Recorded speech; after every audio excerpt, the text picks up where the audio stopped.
Spotykamy się na Katolickim Uniwersytecie Lubelskim, w miejscu, gdzie funkcjonuje Centrum Polskiej Metody Cute Speech. Witam bardzo serdecznie panią dr Aleksandrę Borowicz, adiunkt w Katedrze Pedagogiki Specjalnej. Pani adiunkt jest surdopedagogiem i pani adiunkt zajmuje się praktycznymi zagadnieniami metody fonogestów.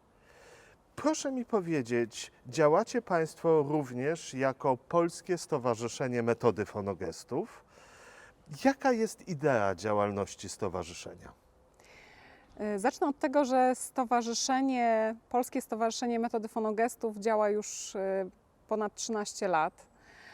I taką główną funkcją tego stowarzyszenia jest popularyzacja, upowszechnianie metody fonogestów wśród wszystkich właściwie osób, które są zainteresowane wspieraniem komunikacji, wspieraniem umiejętności porozumiewania się z dziećmi, młodzieżą, dorosłymi osobami z uszkodzeniami słuchu. Działalność wspierająca, działalność informująca to tylko jeden z elementów działania stowarzyszenia. Wiem, że prowadzicie Państwo kursy, ale również prowadzicie Państwo certyfikacje. Dla kogo przeznaczone są te kursy? Tak jak powiedziałam, kursy są przeznaczone właściwie dla wszystkich, ale głównymi naszymi zainteresowanymi odbiorcami są rodzice dzieci z uszkodzonym słuchem, same dzieci, całe środowiska tych dzieci, młodzieży, rodzeństwo, przyjaciele, ale także studenci. Studenci są rzeczywiście taką dosyć poważną naszą grupą odbiorców. Szkolimy głównie na kierunkach nauk społecznych, na pedagogice, na psychologii, na logopedii z audiologią. Uczymy surdologopedów, surdopedagogów. Także zasadniczo jesteśmy otwarte tak naprawdę na wszystkich, którzy są zainteresowani. I w tym momencie mamy taki 3-stopniowy system szkoleń. Kurs 1. stopnia, kurs 2. stopnia i kurs 3. stopnia.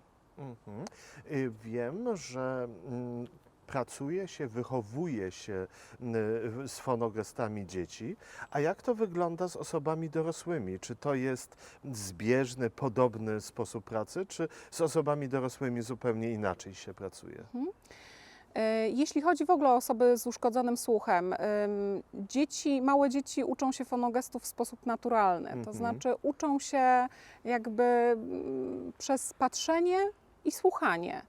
Uczą się w rozmowach, nie prowadzimy jakby odrębnych szkoleń dla dzieci. One zwykle uczestniczą w tych szkoleniach, przysłuchując się, natomiast później rolą opiekunów, rodziców, czy logopedy, czy pedagoga jest mówienie z fonogestami do dziecka. Okazuje się, że po około półrocznym, rocznym, takim intensywnym mówieniu do dziecka z fonogestami, ono samo jakby automatycznie, zupełnie naturalnie i spontanicznie nabywa tę metodę.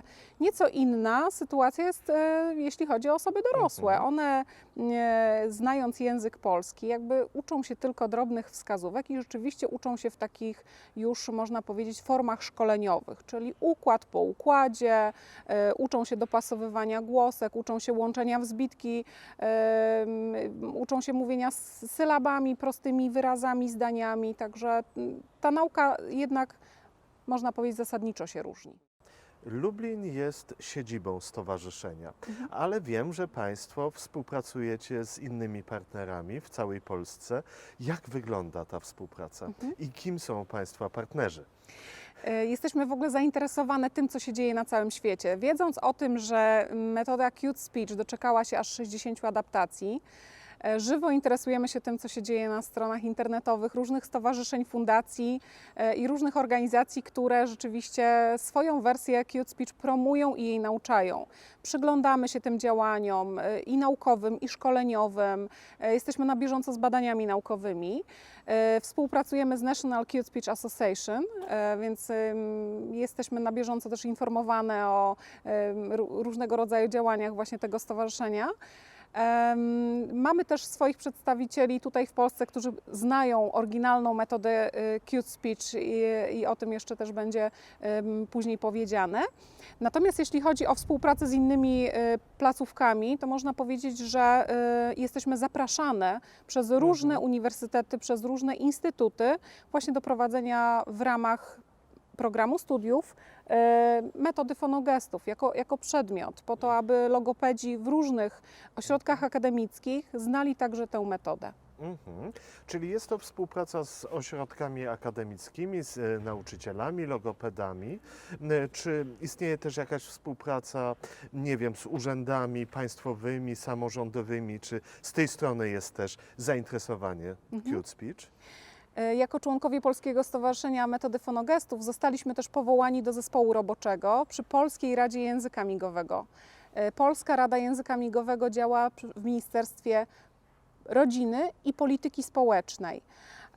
Udało nam się stworzyć rekomendacje właśnie dla ministerstwa, które regulują certyfikację 3-stopniową metody fonogestów. Jak możemy usłyszeć, Państwa działalność jest na wielu płaszczyznach, od działalności z partnerami, poprzez działalność z partnerem ogólnopolskim, czyli ministerstwem, ale wiem, że również uczestniczycie i tworzycie kursy, seminaria, konferencje. Jakie takie ostatnio ciekawe inicjatywy się odbyły u Państwa? Jedną z ciekawszych inicjatyw była seria konferencji, które współtworzyli sami studenci z uszkodzeniem słuchu. Nasi studenci z KUL-u, którzy stworzyli cykl konferencji zatytułowanych O tym się nie mówi. O tym się nie mówi. Wyszli sami z inicjatywą podejmowania trudnych, ważnych dla nich tematów. Te tematy wybierali samodzielnie. Także w organizacji jakby mogli sprawdzić swoje siły i to, myślę, było bardzo, bardzo dla nich ważne. My przyglądałyśmy się, podpowiadałyśmy i kierowałyśmy. Natomiast te konferencje rzeczywiście cały cykl 5 ważnych konferencji dotyczyła głównie tematów związanych z komunikacją językową, z edukacją osób z uszkodzeniami słuchu w Polsce i inne. Bardzo dziękuję. Przybliżyła nam Pani działalność Polskiego Stowarzyszenia Metody Fonogestów.